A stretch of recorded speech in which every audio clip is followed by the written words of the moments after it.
অশ্লীল গল্প, অশ্লীল ভিডিও এসব দেখার আগে একবার ভিডিওটা দেখা যাবেন। যদিও ছেলেদেরকে নিয়ে ভিডিওটা, তারপরও ছেলে মেয়ে দুজনেরই দেখার দরকার। চোখ বড় বড় করে তাকিয়ে ছেলেটি মোবাইলে কি যেন একটা দেখছে।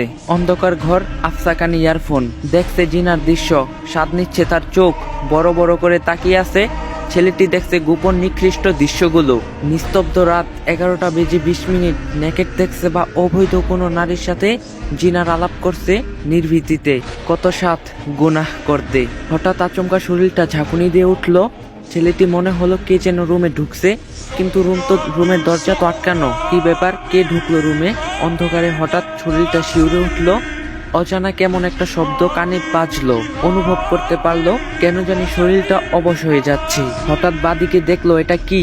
ওমা, কে এটা? বিশাল বড় কে আমার পাশে দাঁড়িয়ে আছে? কিভাবে ঢুকলো রুমে?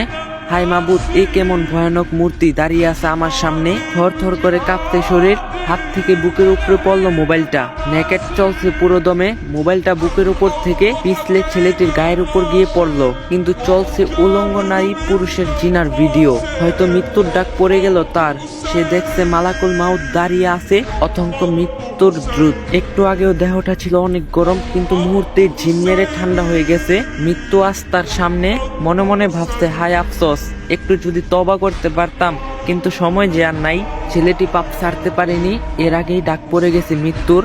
সময়ও পায়নি তওবা করতে। মোবাইলে ছিল অগণিত উলঙ্গ ভিডিও, ছিল কত রং বেরঙের সুরালো গান। ডিলেটও করতে পারেনি, তার আগেই মৃত্যু হাজির। মৃত্যু ডাকছে তাকে, এসো হে নাপাক আত্মা, আসো হে নাপাক জামিল। নফসের উপর অত্যাচারী রুহু, ভয়ে রুহু দৌড়াদৌড়ি শুরু করলো। দেহের